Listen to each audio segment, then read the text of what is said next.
Évangile de Jésus-Christ selon saint Matthieu. En ce temps-là, comme Jésus était entré à Capharnaüm, un centurion s'approcha de lui et le supplia.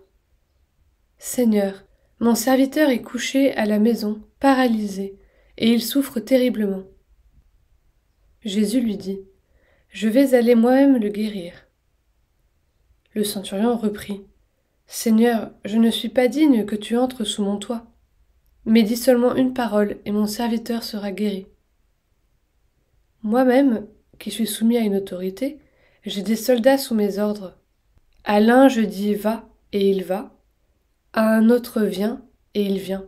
Et à mon esclave fais ceci, et il le fait. » À ces mots, Jésus fut dans l'admiration, et dit à ceux qui le suivaient : « Amen, je vous le déclare, chez personne en Israël je n'ai trouvé une telle foi. Aussi je vous le dis, beaucoup viendront de l'Orient et de l'Occident, et prendront place avec Abraham, Isaac et Jacob au festin du royaume des cieux.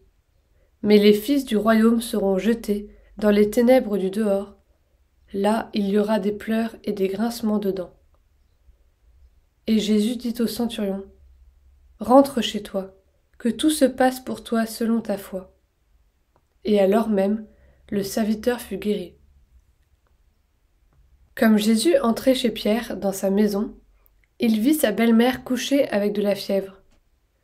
Il lui toucha la main, et la fièvre la quitta. Elle se leva et elle le servait. Le soir venu, on présenta à Jésus beaucoup de possédés.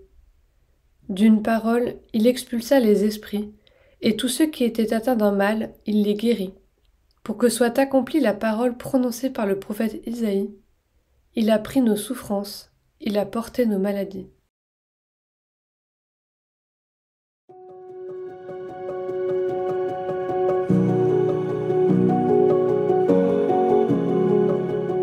Hier, le premier miracle de Jésus dans l'évangile de Matthieu nous faisait assister à la guérison du lépreux qui unissait sa volonté à celle de Jésus. Le deuxième miracle de Jésus nous montre quelque chose de semblable avec un homme qui, lui aussi, entre en quelque sorte en résonance avec Jésus. Le centurion part de sa propre expérience, limitée, de l'autorité, pour reconnaître l'autorité beaucoup plus grande de Jésus. Si le centurion, habité par l'autorité de l'empereur, peut commander ses soldats, Jésus, habité par l'autorité de Dieu, peut commander à toutes les forces du mal. C'est cette foi que Jésus admire chez cet homme. Le centurion a su conjuguer une grande humilité et une confiance totale dans la personne de Jésus.